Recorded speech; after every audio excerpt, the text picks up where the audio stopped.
Woolly Bear. Gangers had been cutting the line-side grass and cocking it. The fat controller sells the hay to hill farmers who want winter feed for their stock. At this time of year, when Percy comes back from the harbour, he stops where they have been cutting. The men load up his empty wagons and he pulls them to Farquhar. Toby then takes them to the hills. The farmers collect the hay from Toby's top station. When in the wagons, the hay is covered to prevent it blowing about, but on the line side, it is stacked in the open air to dry. Whee! Percy gave his ghostly whistle. Don't be frightened, Thomas, he laughed. It's only me. Your ugly phiz is enough to frighten anyone, said Thomas crossly. You're like, ugly indeed. I'm a green caterpillar with red stripes, continued Thomas firmly. You crawl like one too. I don't. Who's been late every afternoon this week? It's the hay. I can't help that, said Thomas. Time's time, and the fat controller relies on me to keep it.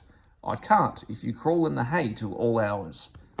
Green caterpillar indeed, fumed Percy. Everyone says I'm handsome. Or at least nearly everyone. Anyway, my curves are better than Thomas's corners.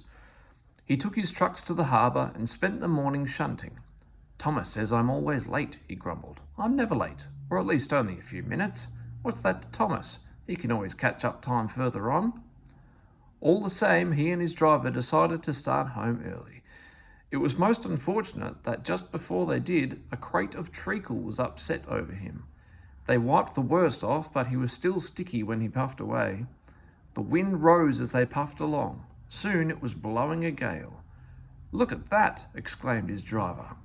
The wind caught the piled hay, tossing it up and over the track. The gangers tried to clear it, but more always came. The line climbed here. Take a run at it, Percy, his driver advised. So, whistling warningly, Percy gathered speed. But the hay made the rails slippery, and his wheels wouldn't grip. Time after time he stalled with spinning wheels and had to wait till the line ahead was cleared before he could start again.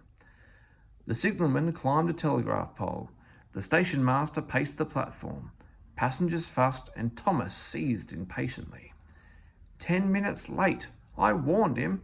Passengers will complain, and the fat controller... The signalman shouted. The station master stood amazed. The passengers exclaimed and laughed as Percy approached.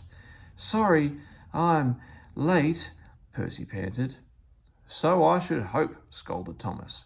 But he spoiled the effect as Percy drew alongside. Look what's crawled out of the hay, he chortled. What's wrong? Asked Percy.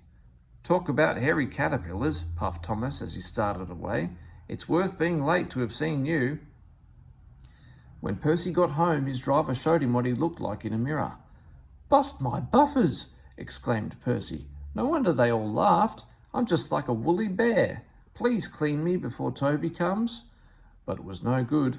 Thomas told Toby all about it, and instead of talking about sensible things like playing ghosts, Thomas and Toby made jokes about woolly bear caterpillars and other creatures which crawl about in hay. They laughed a lot, but Percy thought they were really being very silly indeed.